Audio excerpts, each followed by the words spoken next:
건강검진을 거의 안 받으신다고 들었어요. 받았죠. 왜 안 받아요? 아, 그러세요? 마지막 받은 지가 오래가 됐죠. 혹시 특별하게 그러시는 이유가 있으실까요?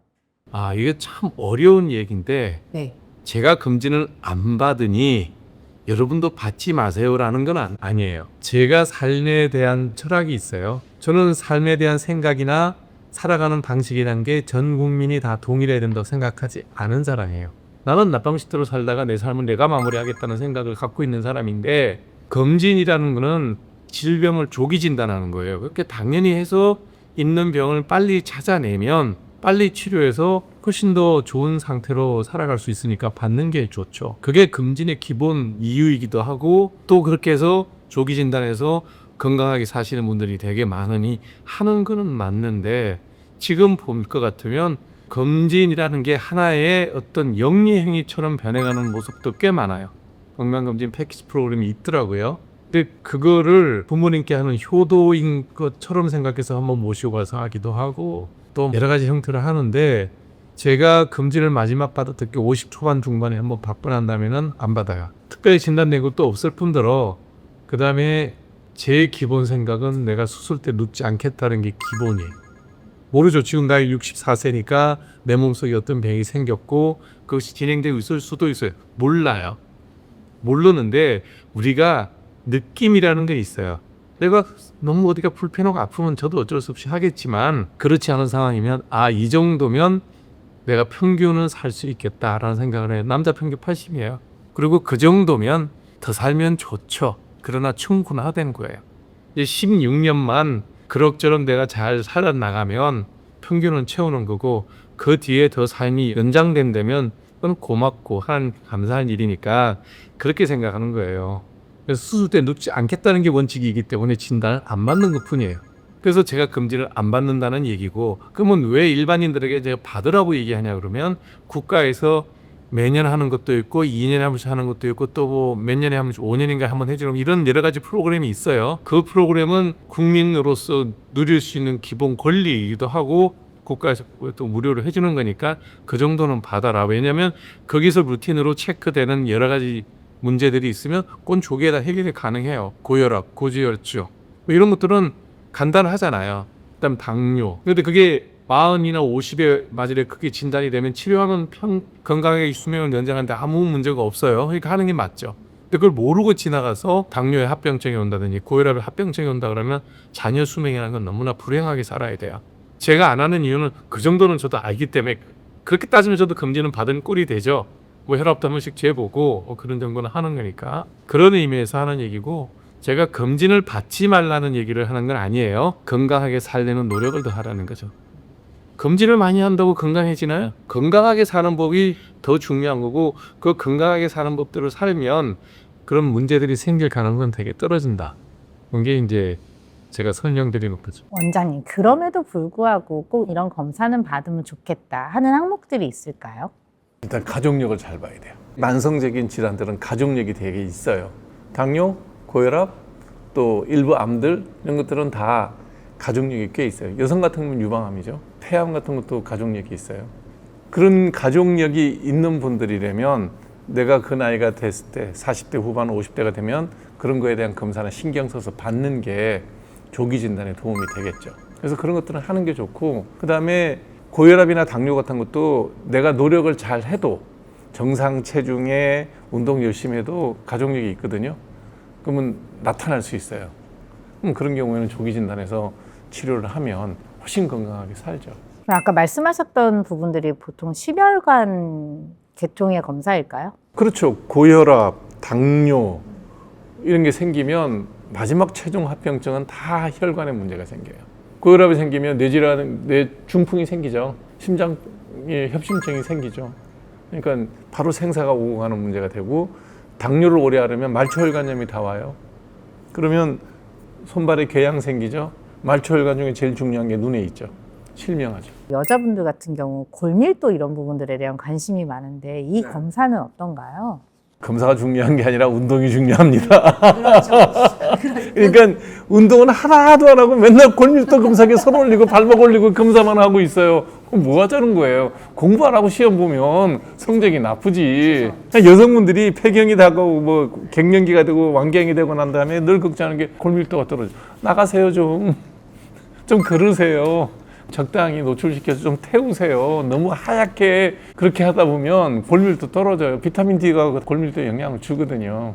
그러니까 검사를 하는 건 좋죠. 내가 몇 점인지 아는 건 중요하잖아요. 네. 공부를 했는데 지금 내가 국어 시험 봤는데 60점이야. 열심히 해야지. 근데 60점 진단만 받고 맨날 진단만 받아. 운동을 안 해. 여성들이 에스트로겐이 나오다가 에스트로겐이 안 나오면 골밀도 떨어지는 거 맞아요. 그러면 운동을 하라 그러면 무슨 운동 해야 돼? 초등학교, 중학교 때 다 배웠어요. 안 한 거예요, 평생. 그리고 다 잊어버린 거예요.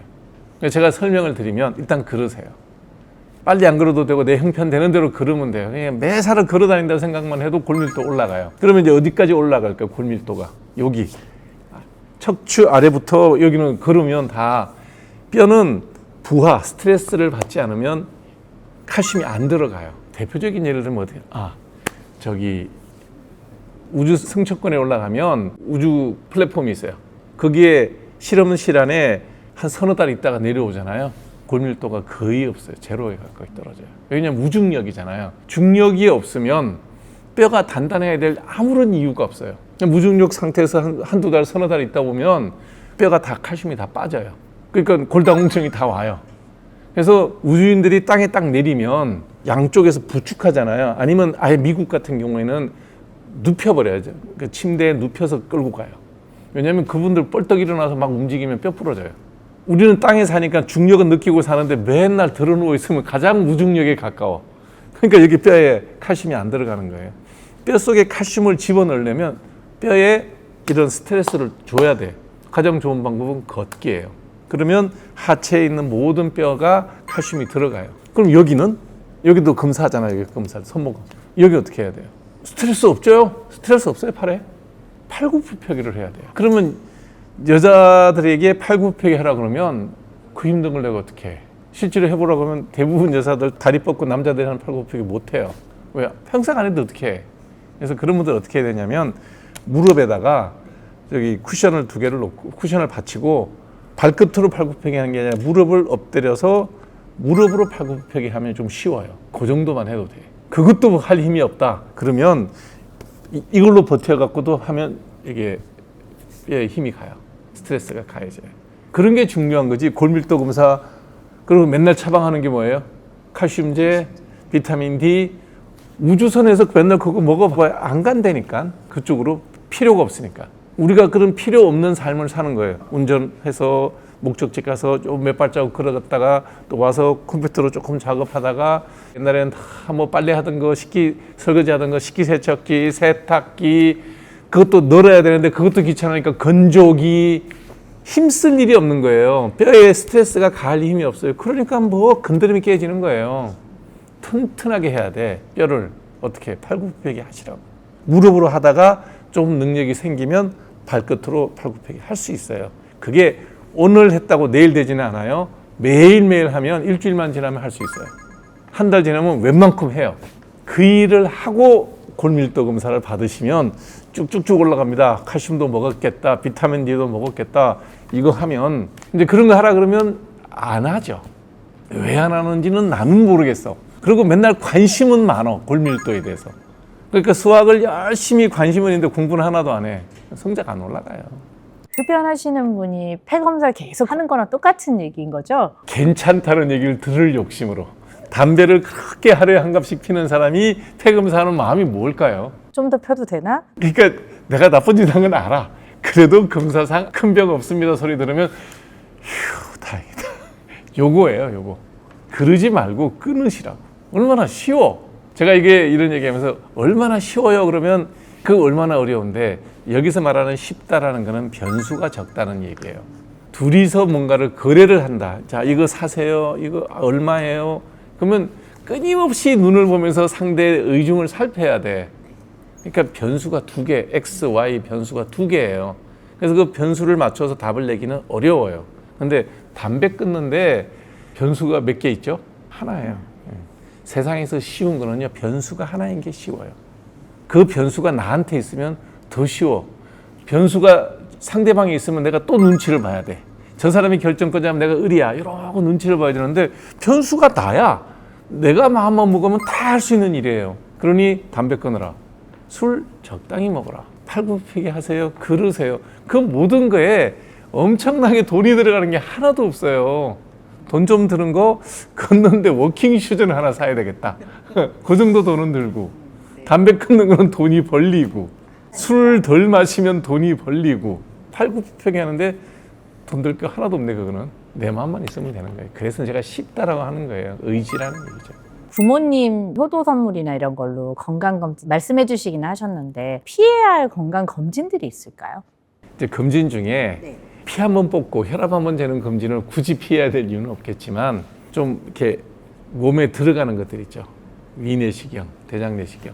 대장내시경 같은 경우에는 미국 같은 경우에는 80세가 넘어가면 안 해요. 검진 목적으로는. 장에 출혈이 있다거나 대변에 피가 나온다거나 그러면 해요. 진단 목적으로는. 증상이 있어서 진단 목적으로. 근데 아무런 문제가 없는 80대신 분에게 검진을 그런 걸 하지는 않는다는 거예요. 무슨 의미냐면 거기에 설사 작은 병이 있다 하더라도 흔히 말하는 용종이 있다 하더라도 80대신 분이 얼마가 지나야 그 용종이 암으로 변해서 그분의 생명을 앗아갈 수 있는 병으로 진행될까요? 15년, 20년 걸린다고 치면 95, 100살이에요. 그때 그 수술을 찾아서 해야 될까? 이런 생각이 있는 거죠. 그러니까 이런 얘기는 80 넘은 분들은 안 해도 된다 이런 얘기가 아니라 국가에서 공짜로 해주는 거니까 받으시는 거에 대해서 내가 반대는 안 해요. 저는 안 해요. 왜 그 대장내시경 같은 거에 대해서 제가 나이 드신 분이 무리해서 할 필요가 없다고 생각하냐 그러면 대장내시경 해요? 하루는 장을 비워야 돼요. 그것도 힘든 일이잖아요. 먹고 설사 다 해야 되고 그게 간단치 않아요. 그럼 대장내시경을 하다 보면 장에 출혈이라든지 장천공 같은 일이 생길 수도 있어요.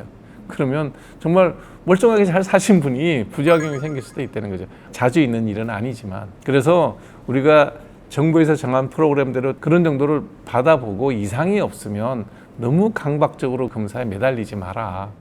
그다음에 저는 내일 모레 65세 이제 내년 되면 지하철 무료 이용권 나오는 나이가 되는데 제 삶의 방식에서는 때가 되면 나는 가는 거에 대해서 그렇게 수술 받고 하는 일까지 하면서 더 삶을 연장할 생각은 없다는 게 제 생각이에요. 집사람은 싫어하죠. 가족들도 아빠 하라 그래요. 근데 저는 안 해요. 이건 삶의 철학이 나는 좀 다른 사람이니까 제 얘기가 일반적인 얘기는 될 수는 없지만 고령이 되는 분들이 무리한 그 내시경 검사를 하는 거에 대해서는 저는 개인적으로 반대해요. 당연히 우리 엄마도 지금 안 하시고요. 우리 장모님도 제가 잘 설득해서 94세 돌아가셨는데 돌아가실 때까지 그런 무리한 거 없이 94 사셨어요. 어머니도 지금 88이거든요. 소소한 병들이 있어 병원은 다니세요. 네. 다니는데 모시고 가서 내시경 합시다 이런 얘기 안 하고 우리 엄마도 뭐 내가 누구 닮았겠어요. 우리 엄마 닮았지. 그래서 안 해요. 네. 됐다. 그만하자. 이런 거죠.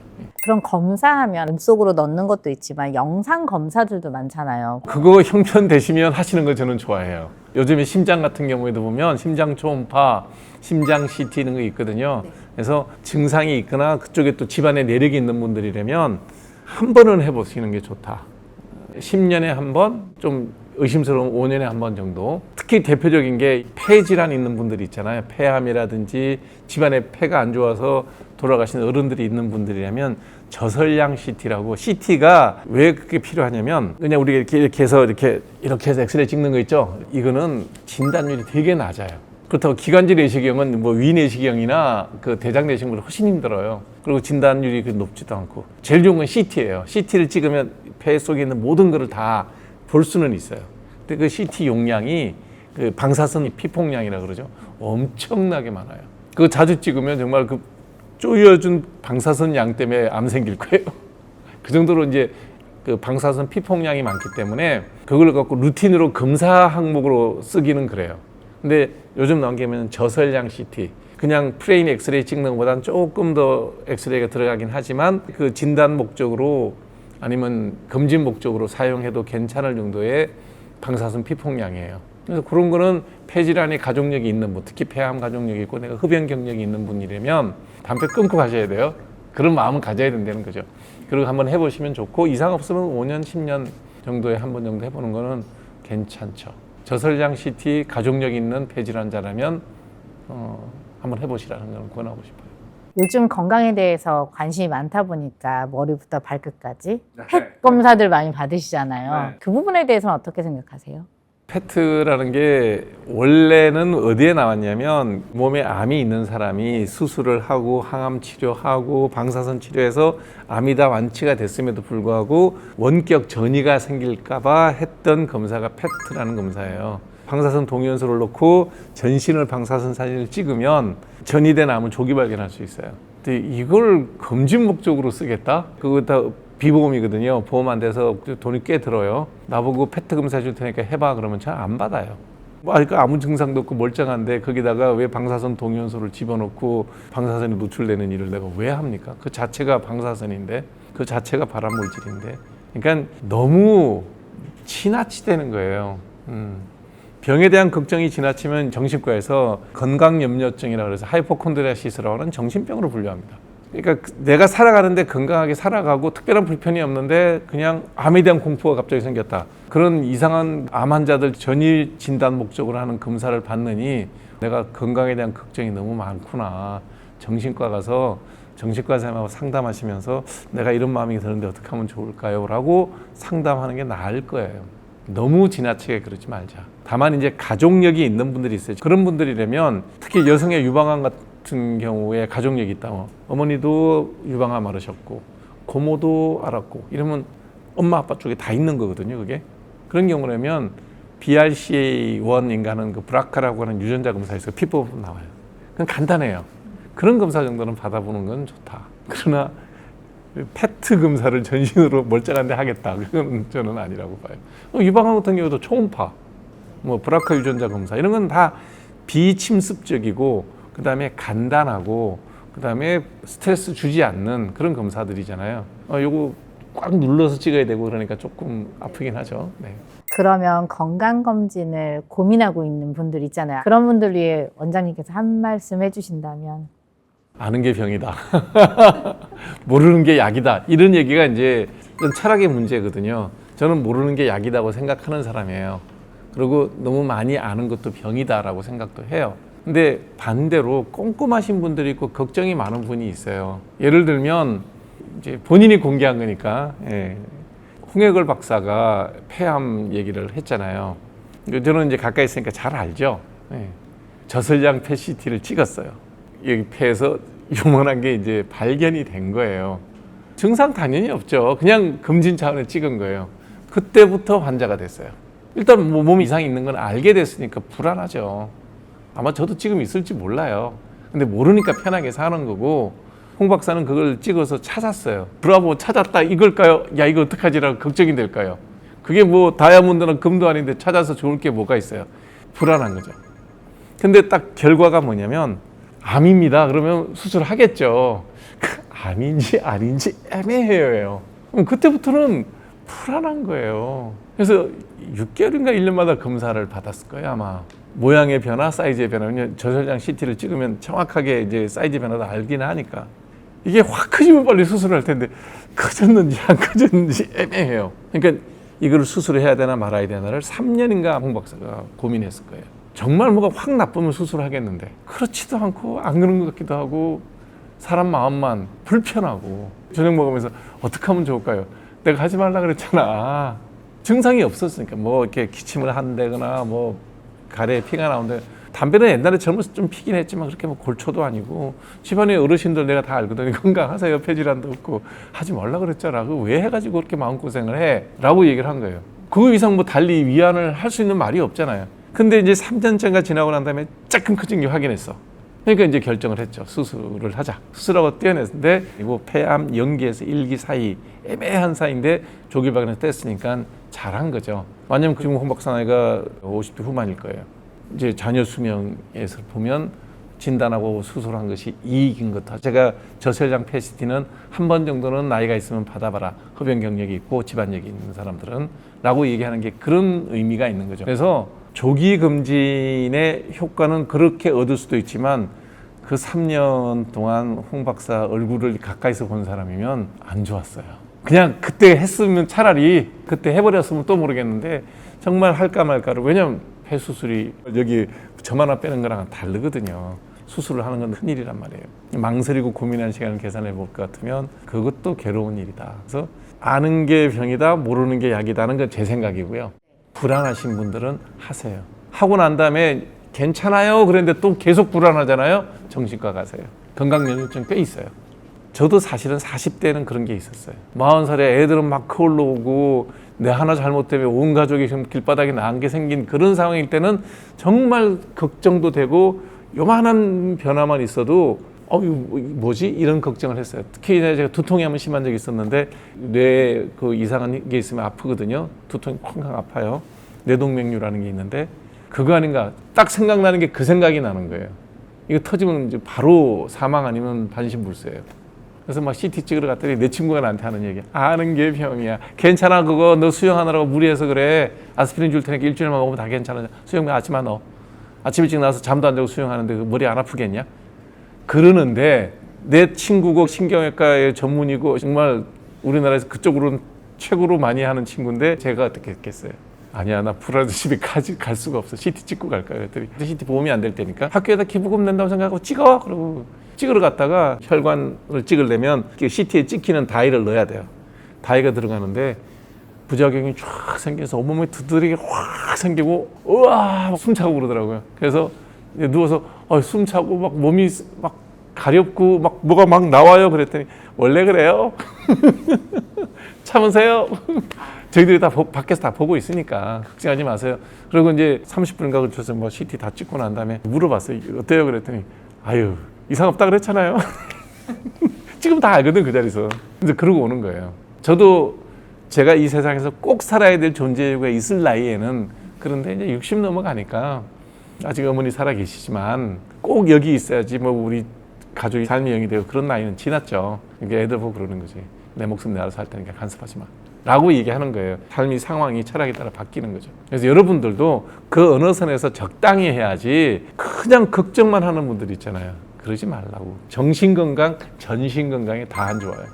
그 철학이 나이에 따라 변하는데 40, 50까지는 가족 책임져야 될 어른 밑으로 다 있잖아요. 그때는 좀 조심도 많이 하고 금진도 좀 받으시는 게 좋고요. 환갑 지나고 칠순 지나신 분들은 좀 내려놓고 닥치면 가지 뭐라고 생각하고 살면서 편안하게 살면 훨씬 더 건강할 수도 있다. 너무 병 찾아다니지 마라. 병 있으면 치료하는 건 당연하지만 건강하신 분들은 대장 내시경은 그래도 조금 시간에 텀을 두고 하시거나 하는데 위내시경은 거의 뭐 1년에 한 번씩 받잖아요. 더 하시는 분도 많던데요. 그런 부분들에 대해서 어떻게 생각하세요? 꽤 많아요. 주변에서 속이 좀 쓰리고 그러면 늘 위내시경 받아봐야 될 것 같아 라고 말하는 분들이 꽤 있어요.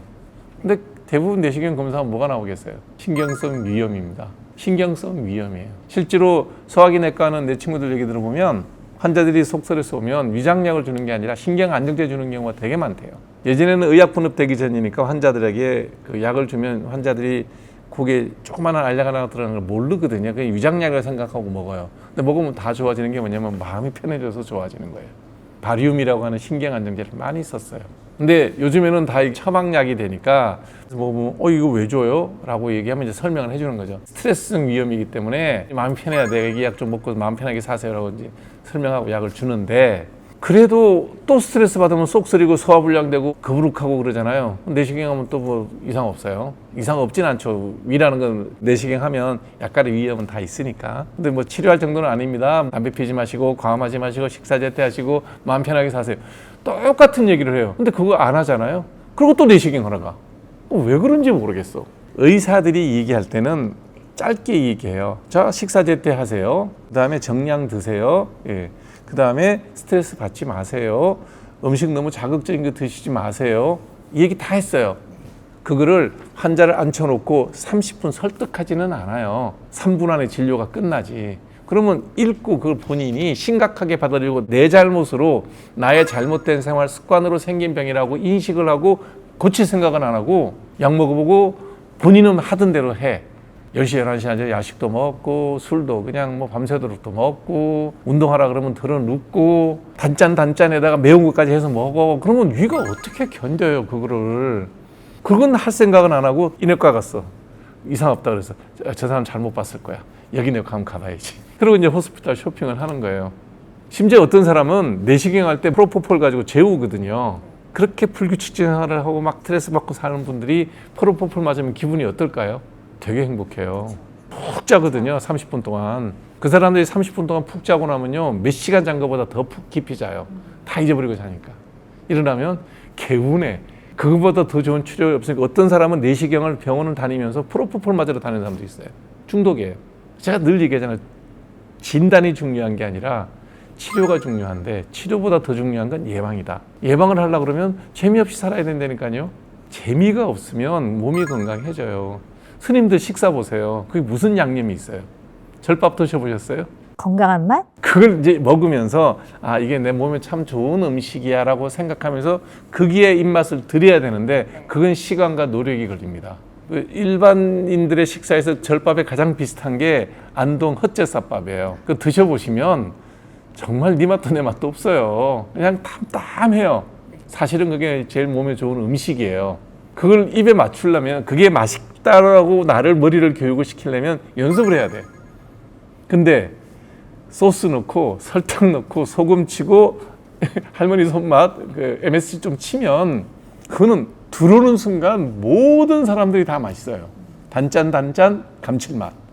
거기다가 약간 매운맛까지 캡사이신 들어가면 베스트로 맛있지. 감각적으로 아주 자극적이잖아요. 거기에 입맛이 들은 사람들이 그걸 늘 먹으면서 규칙적으로 식사 안 하시면 건강하겠습니까? 제가 유튜브를 하고 방송을 하는 이유가 그런 거예요. 여러분들이 들으시고 제가 설명하고 설득하는 거잖아요. 맛없는 거에 입맛을 들여라. 조미료 강하지 않게 해서 드세요. 그 다음에 자연에 가깝게 드세요. 이번에 미국 부통령 된 사람 있죠. 제이디 벤스라고. 네.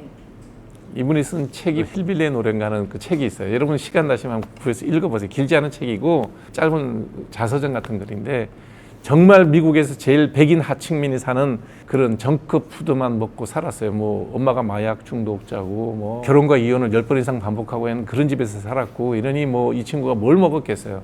미국 해병대 입대를 했더니 식사를 주는데 정말 맛없는 것만 주는 거예요. 왜냐하면 홀푸드를 챙겨서 군인들의 건강을 위해서 나오는 우리가 말하는 엄마 밥상 같은 그런 걸 먹게 된 거예요.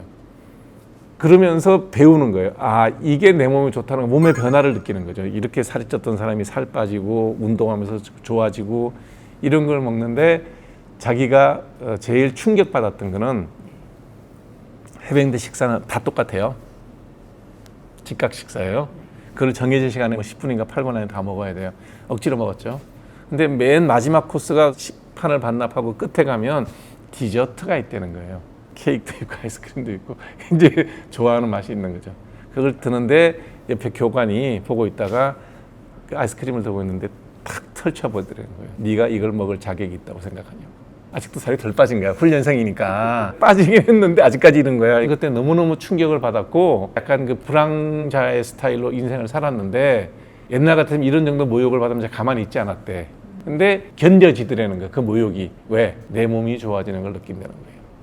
옛날에 바닥 생활할 때 그런 일을 겪었으면 모욕이고 바로 주먹이 날아갔을 텐데 그때는 견뎌지는 게 그게 뭐 교관이고 무서워서가 아니라 내 몸의 변화를 느끼고 이거는 내가 먹을 자격이 없다는 게 인정했다는 거예요. 그 사람은 그 책을 쓸 때 자기의 경험을 짤막하게 한 페이지로 썼는데 나는 그걸 읽으면서 의사니까 뭐 눈에는 뭐만 보인다고 다른 대목보다 그게 눈에 보이는 거예요.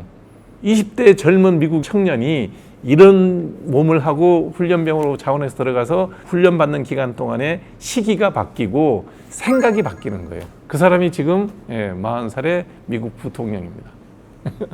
지금 보면 나시네요. 그러니까 우리가 위 건강에 대해서 걱정하지 말고 좀 바쁘더라도 그러니까 맨날 시간 없대. 근데 밖에 밥 안 먹고 막 이렇게 뛰어다니는 사람이 있는데 저 정도까지 술은 잘 먹더라고. 시간이 많은 것 같은데 내가 볼 때는. 그러지 말고 내 몸을, 내 건강을 챙기려는 거죠. 그래서 위내시경 많이 한다고 내 위가 건강해지는 게 아니에요. 그리고 1년에 2번, 그것도 쓸데없는 일이에요. 위내시경 2년에 한 번 정도 증상이 있는 사람, 없는 사람이면 글쎄 4, 5년에 한 번 받아도 되지 않을까. 멀쩡한데 왜 자꾸 해. 원장님, 네. 같은 나이임에도 불구하고 어떤 분은 굉장히 젊어 보이고 어떤 분은 굉장히 나이가 들어 보이는데요. 네. 혹시 어떤 차이 때문에 그럴까요? 건강한 분들이 젊어 보이죠. 아프신 분들은 보면 늙어 보이죠. 나이가 60이 넘어가면 허리가 꼿꼿하신 분이 있고 허리가 이런 분이 있어요. 누가 건강해 보일까요? 결국은 젊어 보인다는 얘기는 건강하다는 얘기예요. 병약하신 분들이 젊어 보일 수가 없어요. 50 후반 넘어가면 건강한 사람들이 훨씬 젊어 보여요. 이제 그게 기본이고, 그게 이제 머리숱이 많고, 피부가 깨끗하면 더 젊어 보일 거고, 그 다음에 너무 살이 찐 사람이나 너무 야인 사람보다는 표준적인 체중이나 체형을 가진 사람들이 젊어 보이고, 그런 차이는 있죠. 그럼 피부 부분은 어떠한가요? 그래서 이제 피부과 의사들이 목권은 사는데, 이제 찾아오는 분들의 특징이 뭐냐면, 피부 깨끗해져도 별로 건강해 보이지 않을 것 같은 분들이 와요. 본인이 건강하려는 생각은 안 하고 피부만, 거울만 이렇게 들여다보는 분들이 온다는 거예요. 그래서 제가 그러잖아요. 운동 좀 하세요.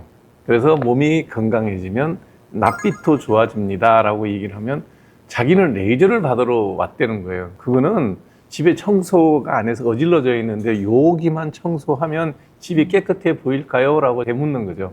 그럼 평소에 말씀해 주신 대로 청소를 깨끗이 하려면 어떻게 해야 할까요? 잘 자고 잘 먹고 운동하세요. 너무 욕심 부리지 마세요. 나이 들어서는 큰 돈 벌기 힘듭니다. 나이 50, 60 넘어서 새로 사업해서 무슨 큰 돈을 벌겠어요. 물론 그런 분들이 드물게는 있죠. 근데 그 드문 사람이 보통은 아니거든요. 아주 특이한 케이스니까 나이가 들어가시는 분들은 내 건강 잘 지키고 그 상태에서 만족하고 살아야 되는데 욕심이 많으면 얼굴에 욕심이 쓰여 있잖아요. 그러면 그게 젊어 보일까요?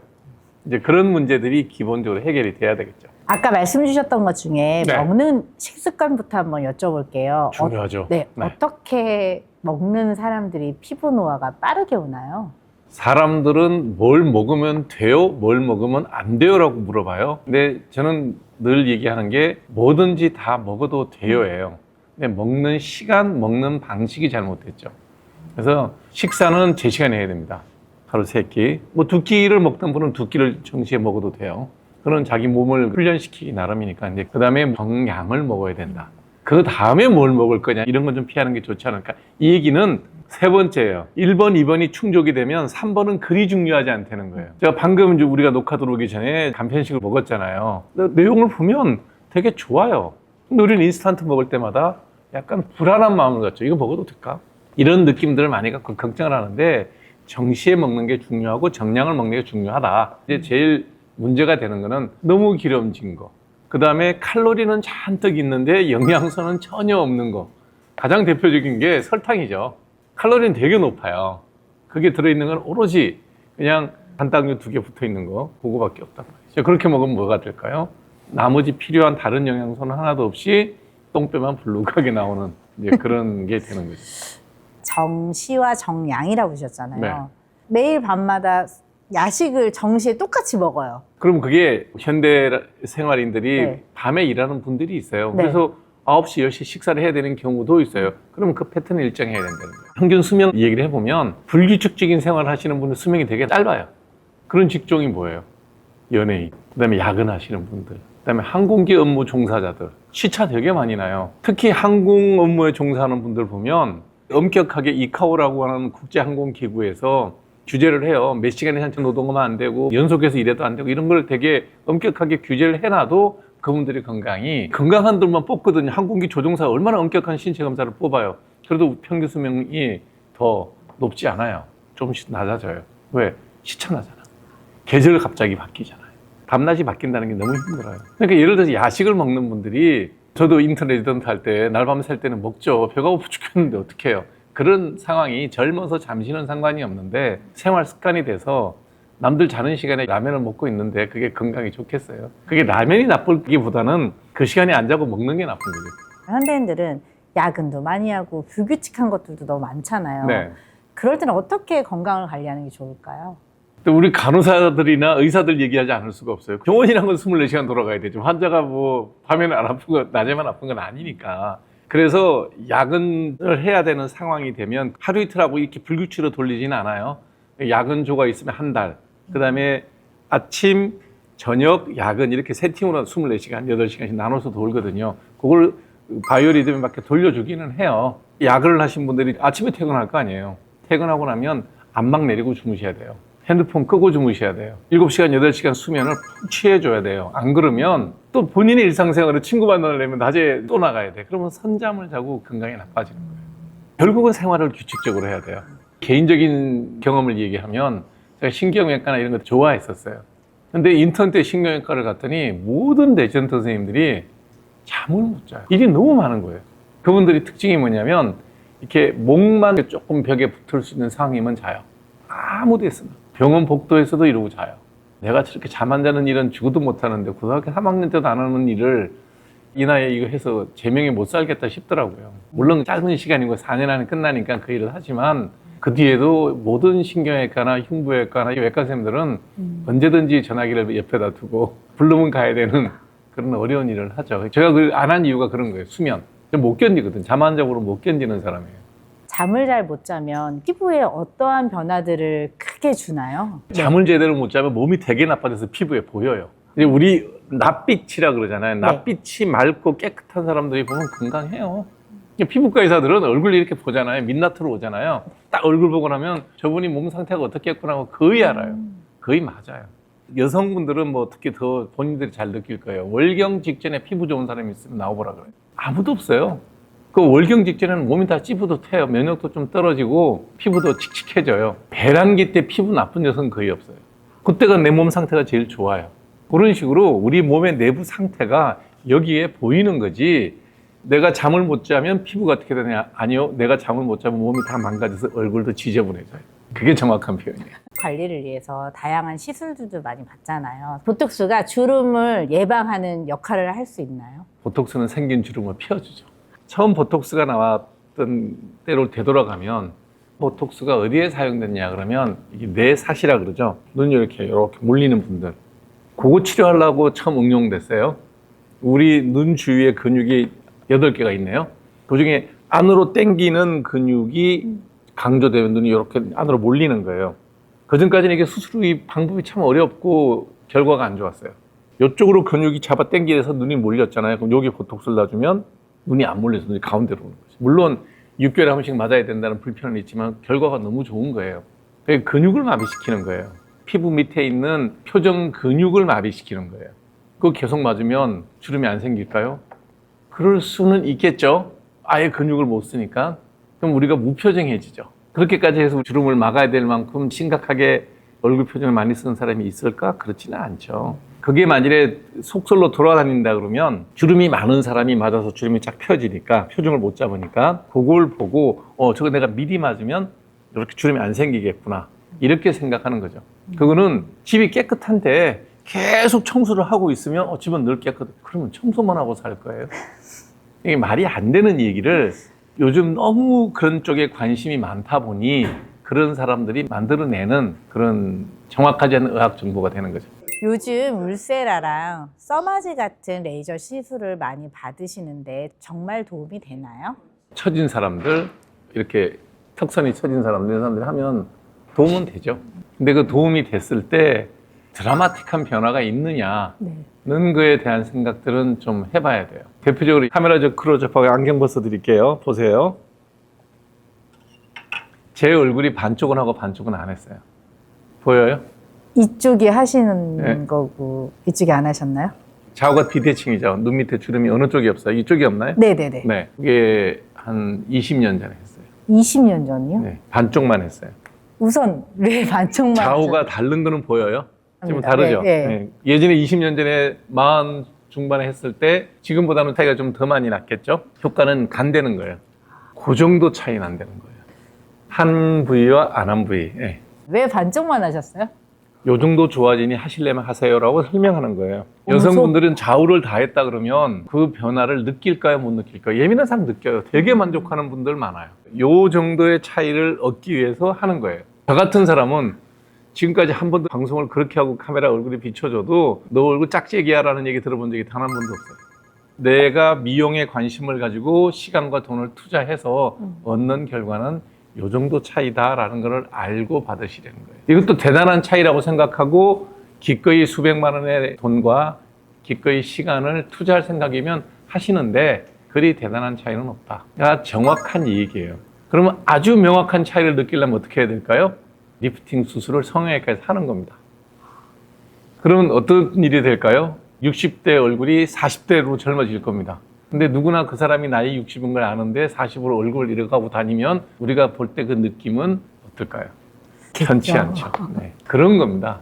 그러니까 우리가 늙어가는 모습이라는 것에 대해서는 그 나이에 맞게 자연스러운 것이 좋다. 그러나 건강하게 늙어가면 그리 추해 보이지 않는다는 게 제가 갖고 있는 미에 대한 관점이에요. 그러면 어떤 세안 습관이 피부에 좋은가요?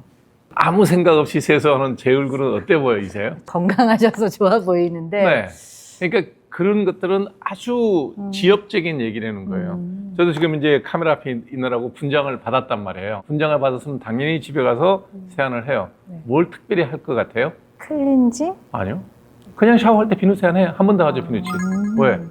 그냥 평상시에는 얼굴에 내 몸에서 나오는 피지 정도가 있으니까 한 번이면 되는데 이 화장품 발라놨으니 네. 한 번 지우고 그다음 한 번 더 비누질 하는 거죠. 그래서 클렌징은 꼼꼼히 해라. 물어보면 그렇게 얘기하죠. 제가 세수할 때 보면 꼼꼼히는 해요. 어디를 꼼꼼히 하겠어요? 골진대. 우리가 비누를 이렇게 칠하면 네. 골진대는 손이 안 닿죠. 그 다음 또 어디 있을까요? 뒤에. 여러분들 귀 뒤에 이렇게 손가락으로 비누질 하는 사람 있어요? 거의 없어요. 그냥 대충 어프 해요. 여성들 클렌징도 그냥 보이는 데만 해요. 여기 안 해요. 근데 저는 비누 여기를 꼭 해줘요. 왜냐하면 거기가 기름이 되게 많이 고여요. 기름이 많이 고여 있으면 지저분하고 피부가 염증도 잘 생겨요. 그런 정도의 신경은 쓰죠. 그렇지만 뭐 클렌징 오일을 써라, 클렌징 폼을 써라, 그리고 이중 세안을 하세요, 미온수로 헹구세요. 그냥 샤워하시면 돼요. 제가 예전에 40살에 이런 얘기를 하면 너도 늙어봐 이 소리 듣기 딱 좋은데 이제 내가 64시에 만으로 61년생이니까 여기 산 증인이 있다는 거예요.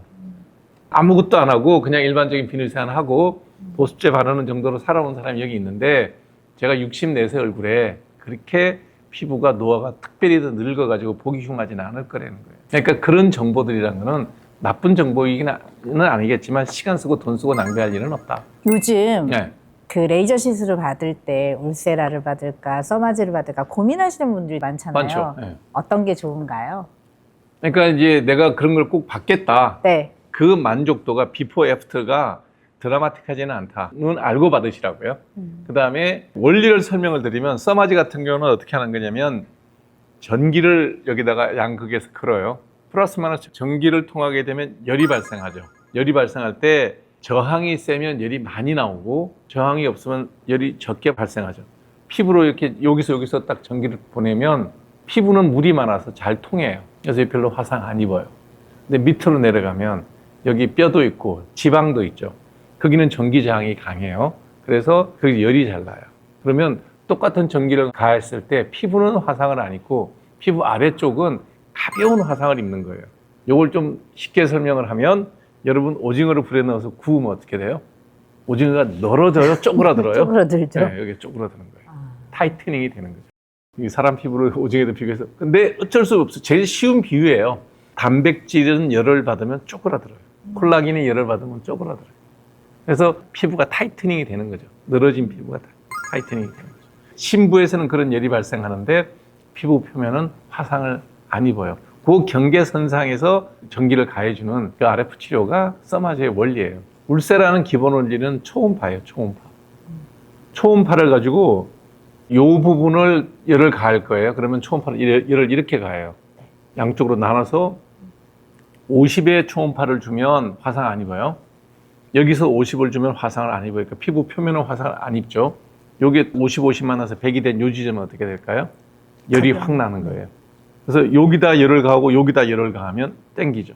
그렇게 해서 당겨지는 거예요. 타이트닝을 시키는 거예요. 그런 방식으로 우리 피부의 표면에는 열 손상을 주지 않고 피부 심부에는 열 손상을 줘서 이렇게 쪼그라들면 가운데는 당겨지죠. 그러면 피부가 타이트닝이 돼서 좀 이렇게 올라붙는 그런 효과를 얻을 수가 있죠. 그래도 보통 병원을 가면 선택을 해야 되는 경우들이 발생을 하잖아요. 더 깊이까지 내려가는 게 울세라고요. 아, 써마지는 그보다 조금 더 얕은 층에서 들어요. 근데 요즘에는 다 있어요. 이제 미용 전문하는 병원은 다 있으니까 자기의 주름의 깊이에 따라서 주름이 깊은 쪽은 울세라 쪽이 좀 나을 거고요. 피부 중간 정도면 써마지가 더 나올 수도 있고요. 부위별로도 또 다르게 하고요. 그래서 원하는 분들은 얼마든지 가서 받으시는 건 상관없는데 그렇다고 해서 내 피부가 60인데 50대 젊은 친구, 40대 친구랑 비교했을 때 비슷해졌다. 그러지는 않는다. 내가 60인데 평균보다 피부가 많이 상했다 그러면 그 사람은 했을 때 자기 친구, 좋은 친구들하고 비슷하게 따라갈 수 있다. 60대는 60대라는 거예요. 그게 자기의 60대 나이를 50대, 40대로 줄이고 싶으면 성형외과에 가서 이거 하셔야 돼요. 여기 쭉 해서 전신 마취하고 쭉 당기면 돼요. 칼자국이 조금 남긴 하지만 머리로 가릴 수는 있고요. 저는 그런 분들을 보면 고생이 많으십니다라고 느끼고요. 또 그걸 아름답고 젊어 보인다고 보는 남성분도 있어요. 그건 이제 사람마다 다르죠. 개인의 취향이고 선택이니까. 미용용품들, 뷰티케어 용품들이 많이 나오잖아요. 네, 많던데요. 네, 그 네. 부분에 대해서는 원장님 어떻게 생각하세요? 그전에는 LED 조명 갖고 마스크 쓰는 것도 나왔었고요. 그 다음에 뭐 이렇게 롤러 같이 된 것도 있고요. 보기는 저도 많이 봤어요. 그게 이제 관심이 많다는 얘기이긴 할 텐데, 저는 환자를 보잖아요. 그리고 많은 사람들을 이렇게 만나게 되죠. 왜냐면 환자를 보게 되니까. 열심히 한 여자나 아무것도 안 한 남자나 별 차이를 모르겠다. 우리 집에 오면 집사람은 여자고 나는 남자잖아요. 집사람이 별로 미용에 관심이 없는 사람이에요. 그렇지만 나도 이제 여러 가지 이제 미용 디바이스가 이제 선물도 받고 와이프를 주면 써요. 근데 그 열심히 뭐 하는 집사람이나 그런 거는 거들떠 보지도 않는 나나 별 차이를 모르겠다는 거예요. 근데 결국은 소비자의 심리를 움직이는 거죠. 사실은 어쩌면 우리는 그런 광고의 홍수 속에서 살아가는 거고 그러면서 소비도 일어나는 거고 그렇게 세상은 돌아가는 거라 그러면 굳이 거기에 대해서 꼭 집어서 부정적으로 얘기하고 싶지는 않아요. 그리고 나의 경제적인 여력이 굉장히 여유가 많아서 뭐 미용 디바이스 50만 원, 100만 원 하는 게 한번 써볼까? 기분 좋은데? 라고 쓰는 사람이라면 상관이 없겠지만 반대로 이제 그런 정도의 돈이 나한테 꽤 비중이 있는 돈인 사람도 있잖아요. 대부분의 뭐 우리 생활인들은 큰 돈이죠. 예. 그거를 못 사서 못해서 내가 빨리 늙을까라는 그런 생각은 안 하셔도 좋다. 좀 더 얘기를 하면 여성들은 명품이라고 그러는데 저는 그걸 정확하게 사치품이라고 그래요.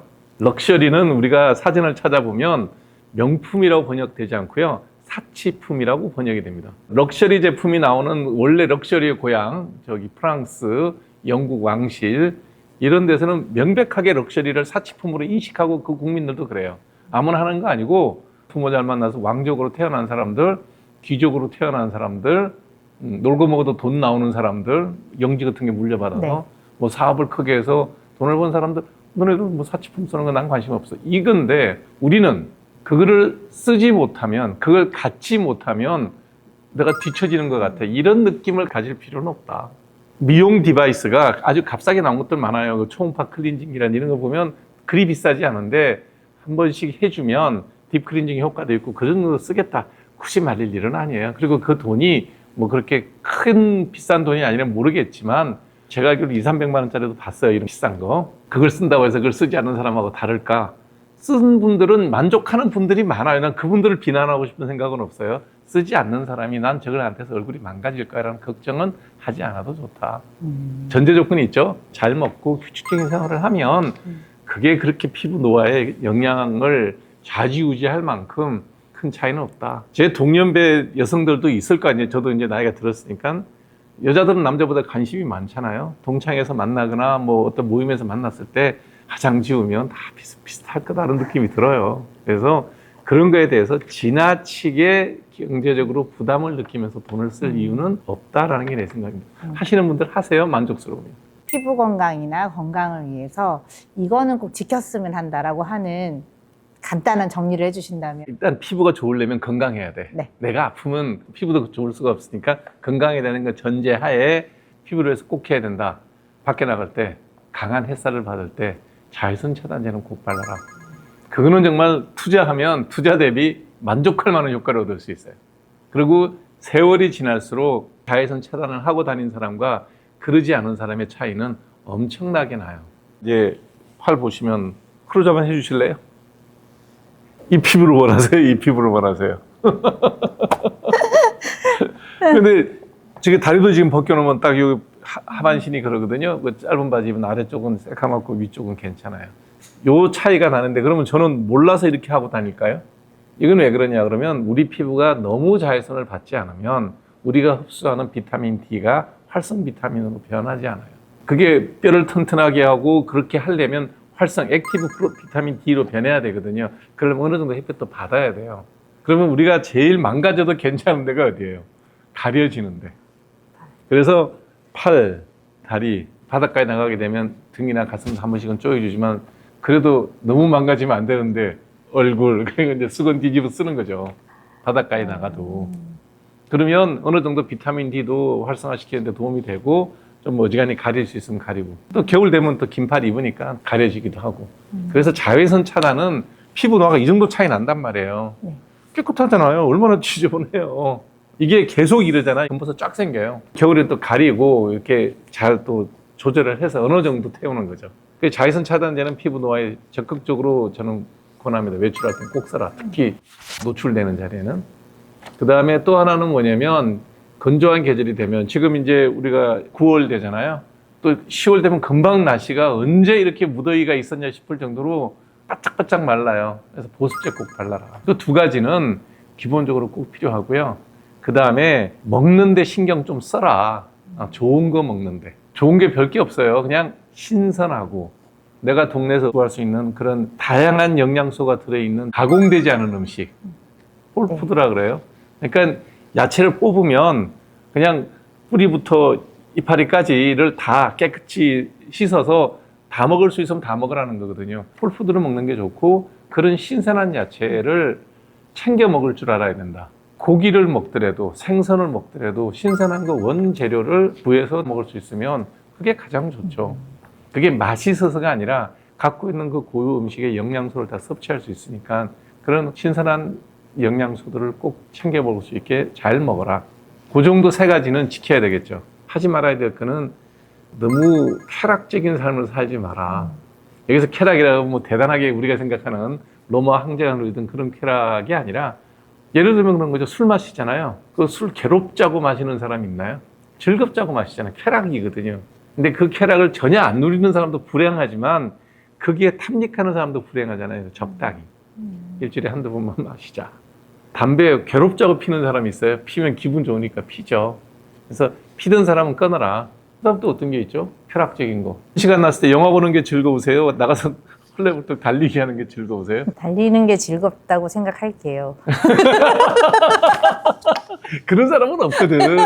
그러니까 달리고 집에 들어와서 샤워할 때 즐거워요. 정말 내가 이 무더위에 그래도 뿌듯한 일을 했다는 즐거움이 있을 뿐이지 문을 열고 달리기 하러 나간다는 건 괴로운 일이죠. 에어컨 틀어놓고 넷플릭스 돌리고 있으면 어우 즐겁죠. 말초적인 쾌락은 그런 데서 있잖아요. 네. 그런 거 좀 피하자. 그 다음에 좀 규칙적으로 살았으면 좋겠어요. 이런 얘기하면 재미없는데 잘 때는 자고 일할 때는 일하고 매듭이 있어야 되는데 너무 늦게까지 시간을 많이 쓴다. 잠자는 시간이 줄어들죠. 그게 이제 쾌락하고 연결되는 거죠. 밤에 잠 안 자고 일하는 분도 물론 있어요. 그런 분들은 정말 생업에 관한 문제니까 어쩔 수 없지만 그냥 소모하는 시간들, 그런 시간들은 피하자. 그런 게 제 생각이고 실제로 그렇게 사는 분들이 건강하게 사세요. 그런 분들이 피부가 좋아요. 제가 지금 김영석 교수님이 106세인가? 106세인가 그래요. 유명하시잖아요. 근데 그분 피부 보세요. 100세 피부인데도 깨끗하세요. 특별히 하시는 거 없대요. 그냥 규칙적으로 사세요. 원장님, 네. 기미나 잡티 때문에 레이저 시술을 하거나 그럼에도 불구하고 금방 다시 올라오는 분들이 있는데 네. 왜 그럴까요? 왜 그럴 것 같아요? 관리? 무슨 관리?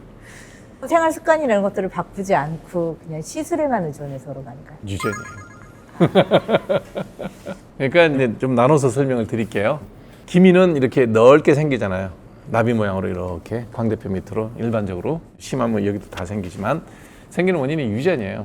그 요인을 가진 사람이 햇볕을 보면 진해지는 거예요. 그러니까 두 가지가 겹쳐져야 되는 거죠. 가족력이 있어야 돼. 그 다음에 햇볕이에요. 근데 부모한테 물려는 이 가족력이 없어질까요? 그건 뭐 대를 이어서 내려가는 거기 때문에 내 영역 밖이에요. 그럼 내가 할 수 있는 건 뭐예요? 자외선. 그게 관리가 자외선이라는 게 그래서 그런 거예요. 그래서 기미를 가진 분이 기미를 치료하는 방법은 두 가지거든요. 하나는 바르는 연고, 미백 연고 있어요. 뭐 여기는 뭐 유튜브니까 얘기해도 되겠다. 동양인들이 쓸 수 있는 가장 좋은 게 멜라논 크림이에요. 피부과 선생님 처방을 받아서 하루에 한 번, 밤에 한 번씩 꾸준히 바르면 3개월에서 6개월 정도 지나면 되게 살짝 화장해도 가려질 수 있을 만큼 좋아져요. 그 다음에 이제 친구들을 만나거나 집안에 큰 행사가 있어서 맑은 얼굴로 짠 하고 그렇게 나가고 싶을 때는 5회 내지 10회 정도 일주일에 한 번씩 레이저를 하게 되면 훨씬 더 맑아져요. 그렇다고 해서 내 유전자가 바뀌었나요? 아니요. 그래서 시간이 지나면 다시 원래로 되돌아가는 거예요. 기미의 속성이에요. 그렇기 때문에 늘 레이저를 해야만 기미가 깨끗해진다 이렇게 생각하면 솔직히 번 돈 다 피부과 다 갖다 줘야 돼. 삶이라는 게 우리가 그렇지 않지 않냐 이거예요. 자, 차를 갖고 나왔다고 쳐요. 내가 벤츠를 하나 뽑았어. 정말 무리해서. 밖에 나왔는데 먼지 묻고 기스 난다 그러죠. 흠집 나는 게 당연한 거예요. 적당히 닦아서 어지간히 그냥 괜찮으면 타고 다니는 거지. 그게 늘 반들반들하고 광택이 나야 되겠냐고. 우리 얼굴도 똑같거든요. 그래서 때가 많이 묻었다. 기미가 진해졌다. 약 바르세요. 그다음에 자외선 차단제 잘 바르세요. 큰 행사가 있어 좀 폴리싱도 해야 되고 깨끗해지길 원해요. 그러면 레이저 한번 받아보세요. 요 정도예요. 근데 더 중요한 거는 바르는 연고와 자외선 차단제를 잘 바르는 게 훨씬 더 중요하다는 거예요. 이게 이제 기미의 문제고, 잡티는 왜 생기냐? 해를 많이 봐서 생기는 노화 현상이에요. 그러면 자외선이란 게 노출된 총량이 피부에 그대로 저축이 돼요. 축적된다 그래야 되겠구나. 그러면 계속 햇볕이 누적이 되면 노화가 빨리 진행이 되면서 멜라닌 색소들이 이제 반점으로 형태로 생기죠. 이렇게. 누가 잘생길까요? 얼굴이 까만 사람이 잘생길까요? 뽀얀 사람이 잘생길까요? 얼굴이 누가 뽀예요? 누구는 감고 유전이죠. 저처럼 얼굴이 좀 검은 사람들은, 저는 뭐 표준에서 약간 검은 쪽이에요. 해를 보면 얼굴이 이제 검게 잘 타는 사람이죠. 해를 봐도 잘 안 타고 뻘겋게 익는 사람이에요. 다르다고. 손을 한번 내볼게요. 이렇게 동양인이 달라요. 피부색 이렇게 다르다고. 이렇게 봐서요. 잘 보이죠? 이런 차이가 있단 말이에요. 그럼 둘이 똑같이 일생을 산다고 쳐요. 잡티 먼저 생겨요. 대신에 20대 때는 뭐라 그러세요? 피부 희고 너무 좋다 이러죠. 속상하네요. 네, 평생 좋은 게 없어요. 그래서 제가 이제 비유를 뭐 하면, 하얀 피부 가진 사람들은 늘 실크같이 피부를 다뤄야 돼요. 입을 때도 조심해서 입어야 되고 빨 때도 조심해서 빨아야 돼. 저처럼 좀 검은 사람들은 청바지 빨듯이 빨면 되고 청바지 입듯이 입으면 돼. 그래서 20대 때 남자들은 그걸 좀 둔하니까, 여자들 2명이 있으면, 나처럼 검은 사람들이 있으면 야, 너 너무 이뻐 너무 이뻐 그런다고. 근데 40, 50대면 너 얼굴에 왜 이렇게 그림이 많이 생겼냐? 이런 얘기 듣는 거예요. 그 의사결정에 대해서 내가 한 건 하나도 없어요. 다만 알고 있으면, 좀 거무튀튀한 사람들은 대충 살아도 잡티가 덜 생겨요. 하얀 사람은 정말 너무너무 열심히 자외선 차단제 바르고, 요즘같이 햇살 강할 때는 양산도 쓰고, 그 다음에 뭐 골프를 치든 등산을 가면 이렇게 좀 가리고, 요즘 뭐 패치도 있더라고 이렇게 붙이는 거. 뭐 그런 노력을 해야 나랑 비슷한 속도로 늙어간다고요. 말씀하셨던 대로 젊을 땐 너 피부 되게 곱다, 하얗다, 좋다라고 했는데 조금 시간을 텀을 두고 만났던 최근 친구들은 너 피부 요즘 많이 안 좋아졌다. 그 정도 얘기하면 착하고 너 많이 사갔다 야. 뭐 이 정도 나오잖아요. 네. 왜 그러냐 그러면 실크인데 청바지 입듯이 입고 다닌 거예요. 우리가 실크의 옷을 입었다 그러면 그에 맞게 살아야 되잖아. 알면 그 자외선 차단제만 어릴 때부터 열심히 발랐어도 훨씬 넓게 와요. 아기가 지금 몇 살이에요? 7살. 7살이요? 밖에 나갈 때 다른 건 몰라도 자외선 차단제는 발라서 내보내요. 엄마 닮아서 힐 거예요. 야, 너는 나 닮아서 햇볕에 나가면 빨리 타. 빨리 익어. 손상이 많이 오는 피부야. 항상 모자 쓰고, 그 다음에 여기 자외선 차단제 잘 바르고, 그렇게 노력을 해야 돼. 그러지 않으면 피부가 빨리 늙어. 차단제도 여기 목에까지 바르고, 뭐 팔다리는 좀 노출시켜도 상관없으니까 교육을 시키는 거죠. 알겠습니다. 어린애들 자외선 차단제 따로 있습니다.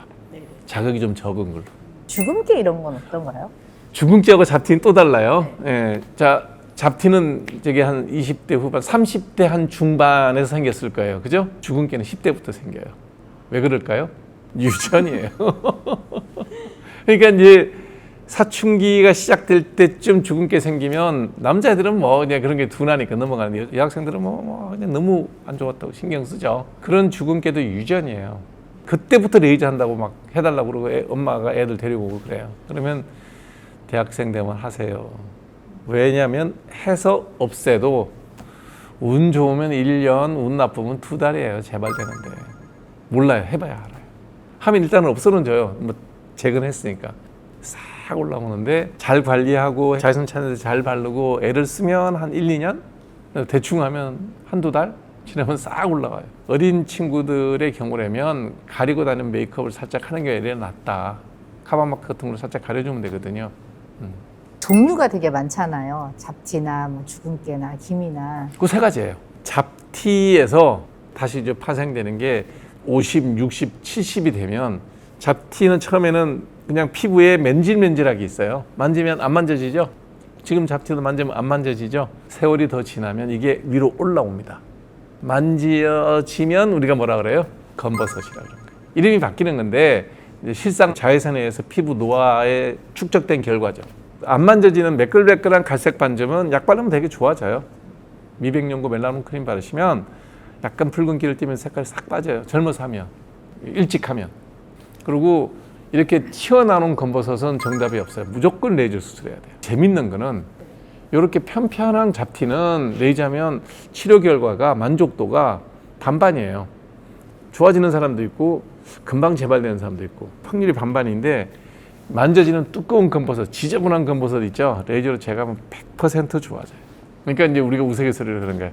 아주 지저분하면 효과가 좋은데 애매모호한 거는 건드리면 덧나는 경우도 많다. 이제 그렇게 설명을 그렇게 하죠. 그래서 되게 얼굴에 이제 만져지지 않는 그 잡티가 되게 많으면 한두 개 해보라 그래요. 한두 개 해서 결과가 양호하면 잘 제거되면 나머지도 없애세요 그러죠. 뭐 많은 부분이 유전이기는 하지만 재발을 하거나 조금 더 심해지는 사람들의 공통적인 특징이 있을까요? 가족력이 있는데도 불구하고 본인이 노력을 전혀 안 하면 재발이 빠르고 더 심해지고 그러는 거죠. 제가 환자들 오면 그래요. 집안에 내력이 있는지 잘 봐라. 뭐 아토피가 됐든 지루성 피부염이 됐든 색소 질환이 생겼든 집안 내력을 봐라. 집안에 내력이 있는 사람은 그건 타고난 요인이 꽤 있다. 그러니 거기에 대해서 각별히 조심해야 된다. 저희 집안 같은 경우는 고혈압이 다 있어요. 고혈압도 유전이거든요. 한 70% 80% 유전돼요.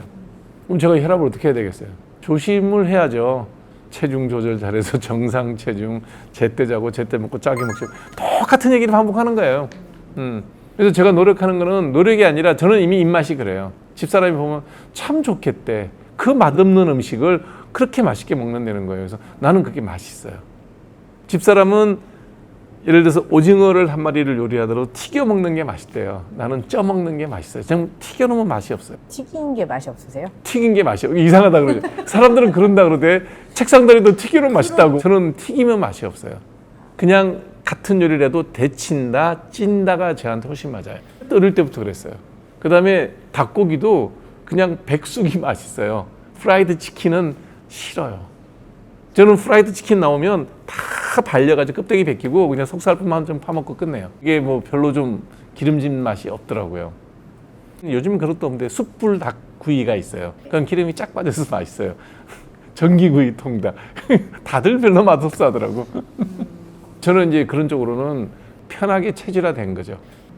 나물 같은 경우에도 뭐 데친 다음에 소금이나 간장 아니면 멸치 액젓, 약간의 마늘, 파 이런 걸로만 양념하면 끝나요. 여기 참기름 붙지 마. 넣지 마. 난 넣으면 안 먹어요. 입맛에 안 맞는 거죠. 그러니까 그래서 저는 어지간히 먹어도 비만이 안 되는 이유가 그런 것도 있어요. 집사람이 그런 거예요. 잘 타고났다. 제 입맛은 그래요. 유전이신가요? 아버지나 엄마 쪽도 보면 꼭 그런 것 같진 않아요. 짜게도 드시고 그러거든요. 저는 또 짠 것도 싫어요. 저는 그리고 식탁에 설탕, 소금 올라와 있는 걸 싫어해요. 그래서 저는 밖에서 매식할 때 단맛이 나면 안 먹어요. 그런데 김치 담을 때 보니까 설탕 조금씩 넣더라고요. 저희 집에서는 없어요. 그냥 액젓, 마늘 이런 것만 양념하죠. 그럼 다시 피부로 돌아와서 잡티나 기미 이런 것 때문에 피부과를 가게 되면 많은 시술들을 얘기를 하죠. 해주시고 네.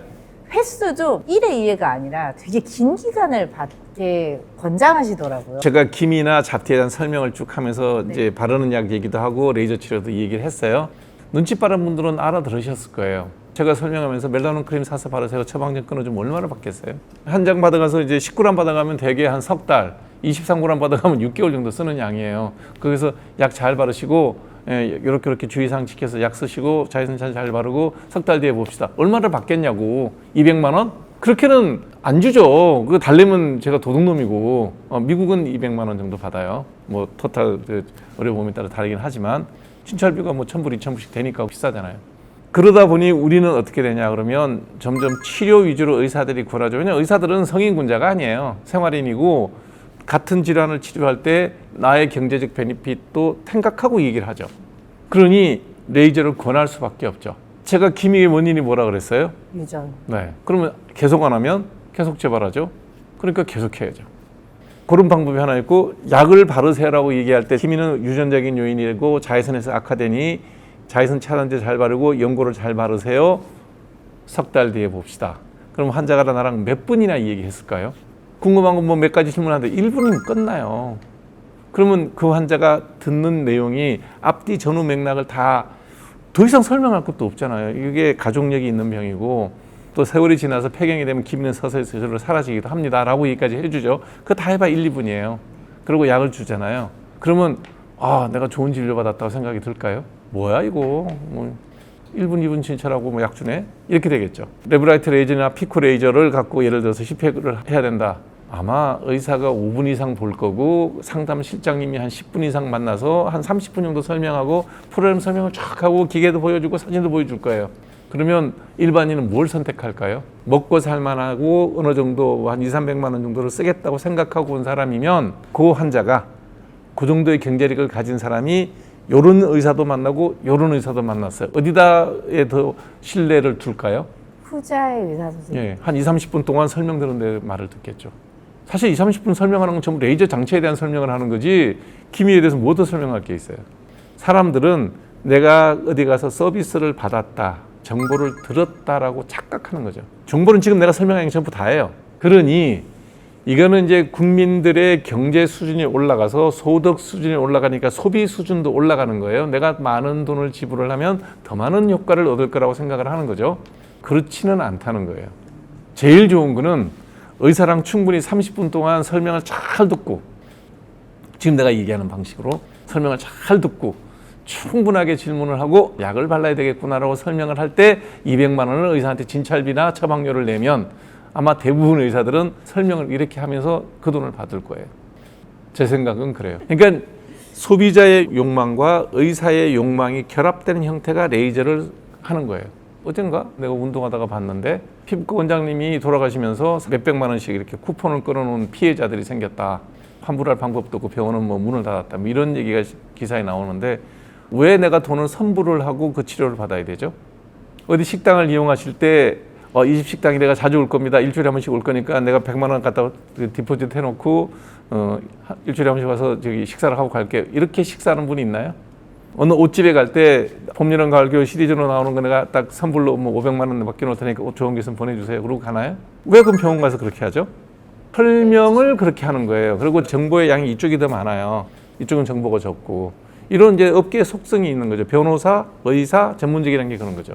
저는 환자들이 오면 그래요. 받아보시고 마음에 드시면 더 하시든지 그때 결정하세요. 그거 정답이에요. 그게 맞잖아요. 왜 내가 돈을 미리 놓고 내가 의리돼야 돼? 왠지 오늘 안 하면 비싸질 것처럼 말씀도 많이 하시거든요. 그러니까 그게 이제 정보의 그 유통 경로가 이쪽이 정보가 많고 이쪽이 정보가 적잖아요. 그다음에 머릿속에 이미 세뇌가 돼서 와요. 레이저를 해야 좋아진다. 레이저는 하나의 치료 방법이다. 이렇게 듣지는 않아요.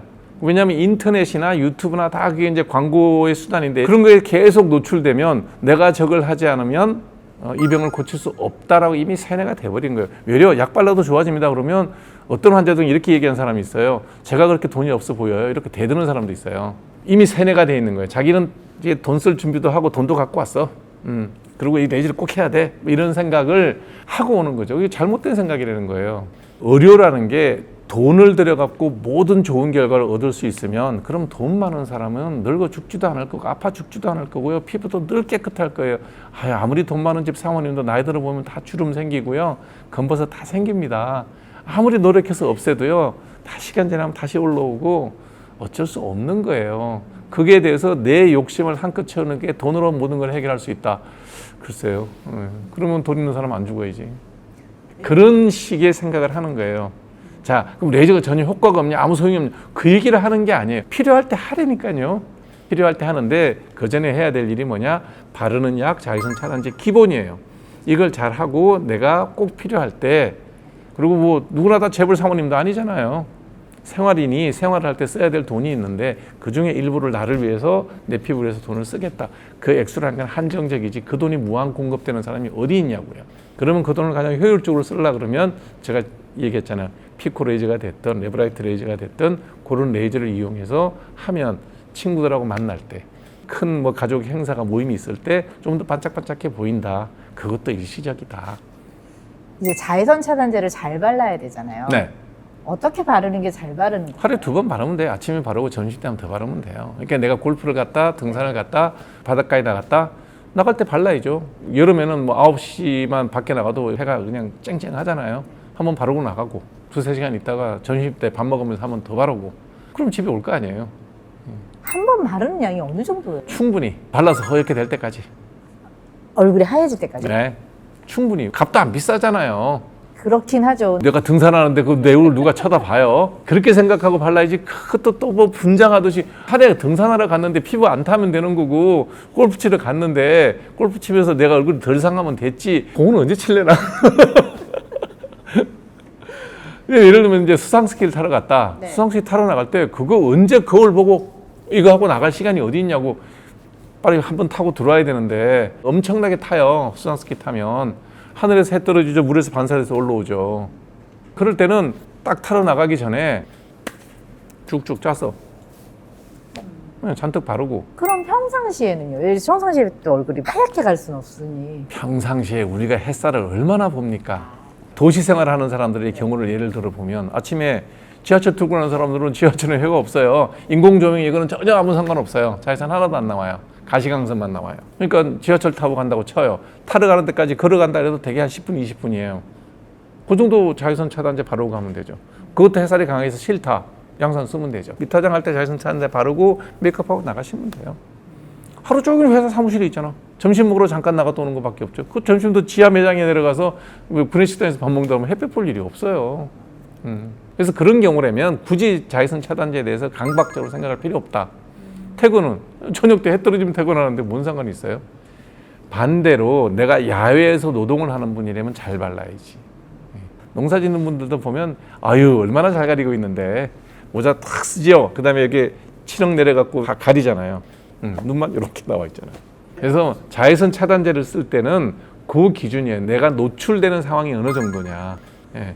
그리고 노출되는 상황에 나갔을 때는 사정없이 바르시라는 거예요. 발라서 자외선 차단제 제일 중요한 건 잘 두드려야 돼요. 요즘에는 백탁 현상 없는 자외선 차단제도 나오는데 그래도 백탁 현상이 일어나는 자외선 차단제가 골고루 잘 막아요. 자외선 차단제는 종류가 2가지거든요. 물리적으로 자외선을 반사시키는 게 있고 화학적으로 자외선을 흡수하는 분자로 만들어진 게 있어요. 그게 뭐 유기자차, 무기자차 뭐 이렇게 얘기하는데 어찌됐든 대개는 그 2개가 섞여 있어요. 백탁 현상은 물리적 자외선 차단제에서 백탁 현상이 생겨요. 그래서 바르고 난 다음에 두드리면 이 정도 두드리면 네, 다 이렇게 싹 사라져요. 이렇게 하고 바르고 나가는 거죠. 원장님 요즘 건강을 위해서 영양제 많이 챙겨들 드시잖아요. 먹죠. 원장님은 어떤 영양제를 드시나요? 밥을 먹죠. 반찬을 먹고 과일을 먹고 야채를 먹죠. 저는 홀푸드를 먹는 쪽이에요. 근데 저보다 제 딸은 더 홀푸드를 먹더라고요.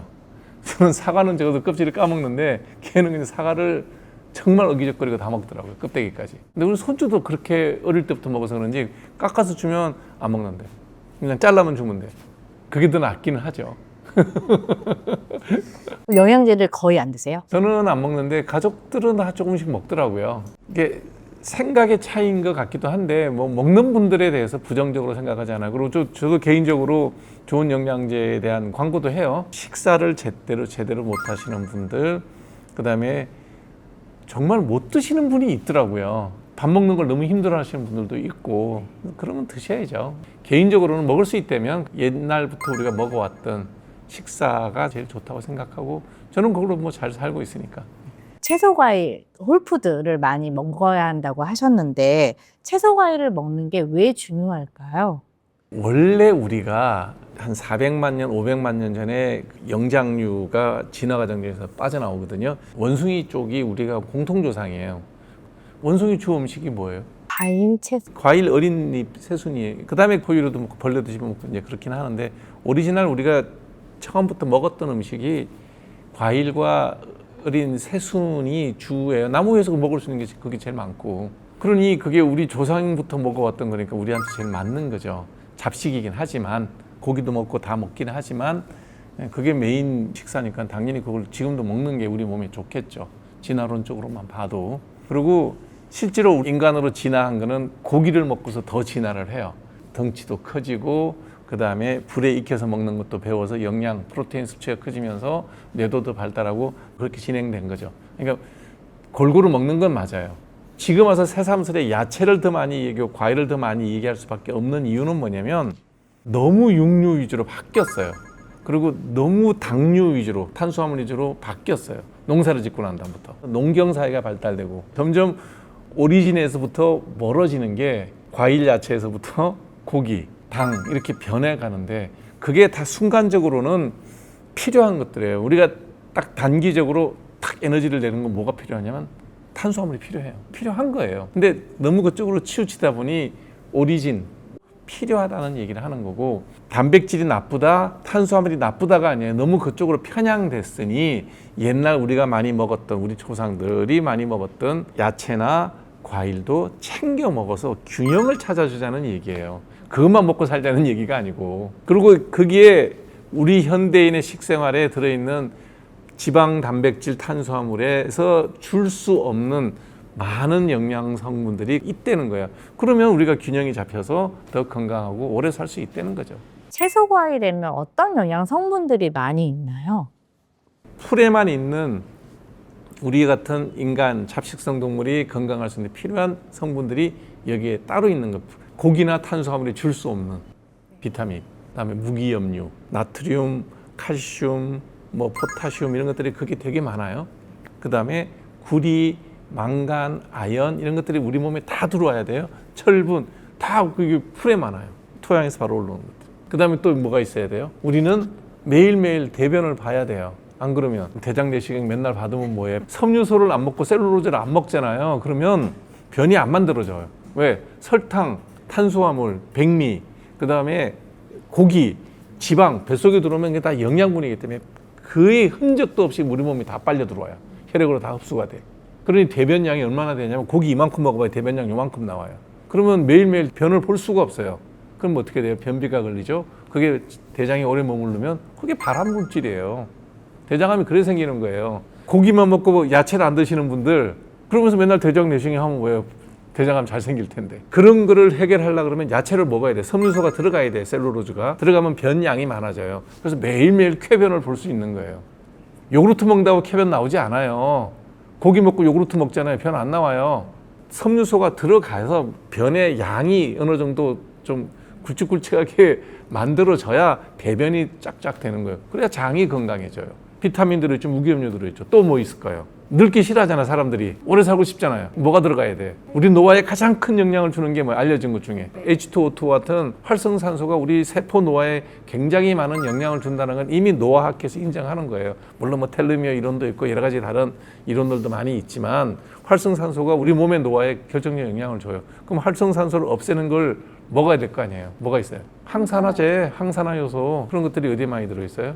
네, 채소, 과일에 듬뿍듬뿍 들어있어요. 알록달록 색깔 들어있는 거 있잖아요. 거기 보면 저는 영양학자가 아니까 잘 모르는데 뭐 있고 많아요. 그거 다 알아서 뭐 할 건데 그냥 슈퍼마켓 가서 색깔별로 사면 돼.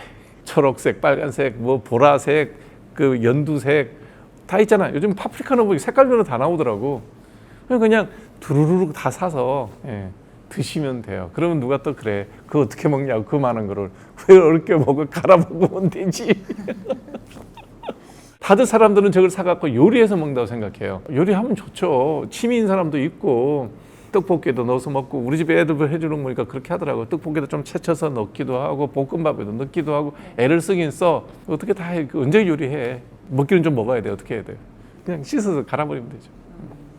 좀 뭐 생으로 많이 먹으라는 얘기들 많이 하시던데. 왜냐면 저기 비타민도 열에 약하지. 효소들도 보면 대부분 성분들이 단백질 성분이라서 한 50대, 60대 되면 단백질은 활성을 잃어버리거든요. 생으로 먹으면 그게 다 살아있으니까. 먹기가 힘들어서 이제 다들 요리를 하는 건데, 요리할 때 보면 예를 들어 볶음밥에 파프리카를 넣는다. 언제 넣어요? 제일 마지막에 살짝 이렇게 데쳐서 먹는 거지. 처음부터 이게 볶아버리면 뭐 정말 섬유소밖에는 흡수되는 게 없죠. 아깝죠.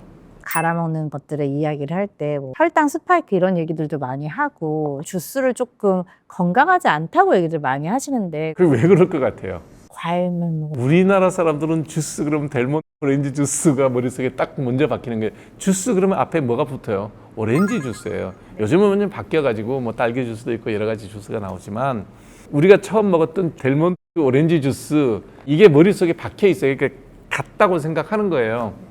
주스는 그런 뜻이 아니잖아요. 액상으로 만들어서 먹는 거를 다 주스라고 생각해야 되는데, 우리가 주스 먹으라 그러면 과당이 잔뜩 들어가 있는 단맛 나는 오렌지 주스, 거기다가 또 일부 당을 더 가미를 하죠. 가당을 하죠. 그러니까 칼로리 높고, 또 멀리 전 세계 수출하려고 그러면 멸균 과정을 거치면서 영양소도 많이 파괴가 됐겠죠. 높은 과당이 들어있고, 거기다 인위적으로 또 단맛을 더 첨가했으니 먹으면 혈당 스파이크가 생기겠죠. 근데 오이 넣고, 양배추 넣고, 파프리카 넣고, 그 다음에 샐러리 넣고 갈았는데 그게 무슨 단맛이 나요? 못 먹어요. 써서 나 같은 사람이나 먹지. 정말 못 먹어요. 약간 쓴맛 나요. 그러면 마시기가 힘들죠. 그럴 때 어떻게 해야 돼요? 과일을 좀 넣는 거죠.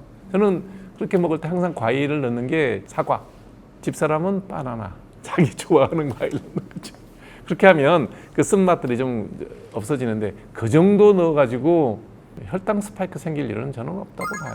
그리고 혈당 스파이크를 굉장히 부정적으로 얘기는 하는데, 모든 탄수화물을 먹으면 다 혈당 올라가요. 식후 2시간까지 쫙 올라가요. 근데 이게 지나치게 빨리 왔다가 지나치게 빨리 떨어지는 게 혈당 스파이크라고 그러는데, 그거는 뭘 먹어서의 문제가 아니에요. 운동을 안 해서 그래요. 예를 들어서 단맛이 너무 좋아. 난 도대체가 이거 그냥 쓴맛 때문에 야채를 갈아 먹는 거는 생각도 하기 싫어. 그러면 사과를 3개를 넣고, 그러면 이제 과당이 많이 나오겠죠. 예, 거기다가 야채를 좀 적게 넣어서라도 드시라는 거예요. 드시고 난 다음에 어디 가면 돼요? 예, 산책하러 나가시면 돼. 드시고선 소파에 이러고 눕잖아요.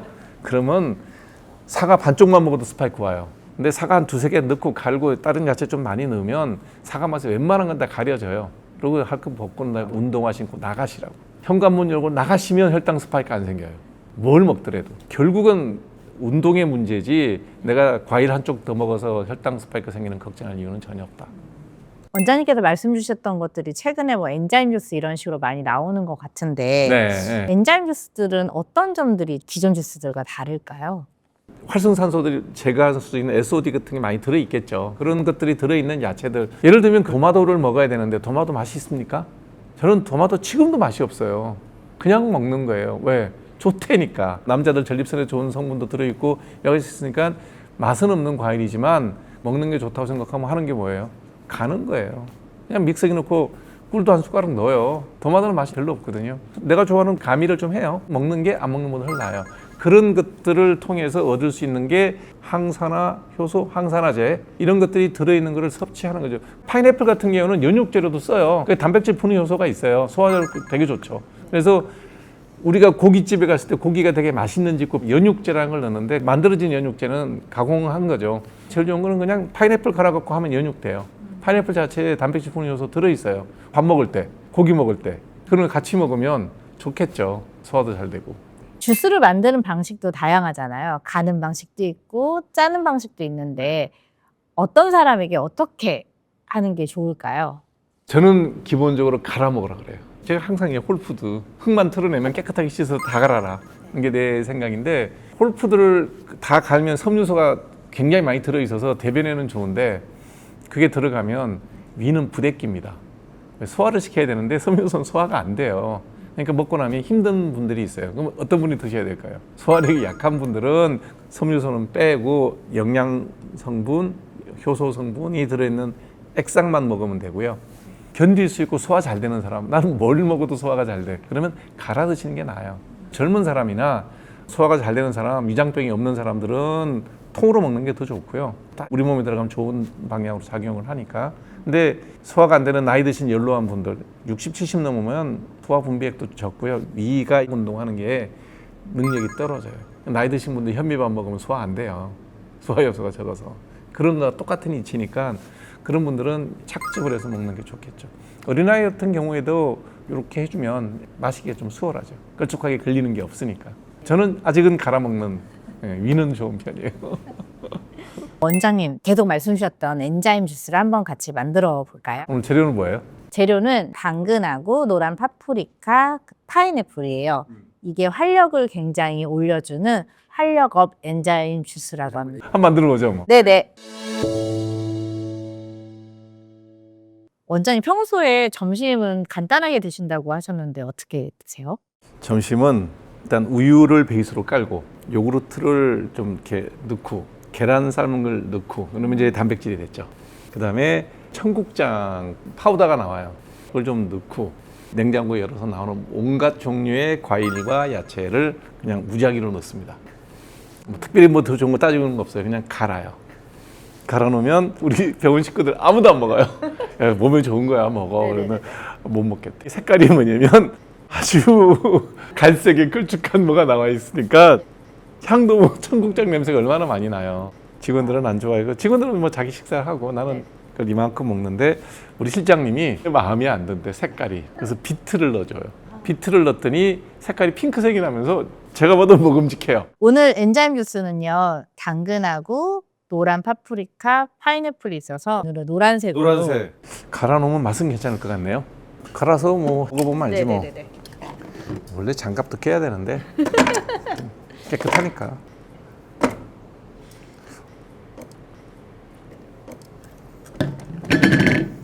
꾹꾹 좀 누르고 이게 다 누르면 되잖아. 힘 주는 건 잘하지. 누르시지 않아도 아마 그냥 들어갈 거예요. 네. 이게 위에 막 누르는 거 아닌가? 안 눌러도 돼요. 이게 그래요? 자동으로 위에서 절삭돼서 착즙이 되는 거. 이건 당근 다 나왔고 그 다음에 그 다음에 지금 파프리카하고 파인애플 나오고 있어요. 위에서 좀 갈아가지고 밑으로 집어넣는 거구나. 위에서 절삭해서 아래로 눌러서 지그시 짜는 방식. 저온 착즙 방식이거든요. 이거 한번 열어볼게요. 열어줘 보세요. 오! 스톱. 너무 많다. 향이 좋은데요?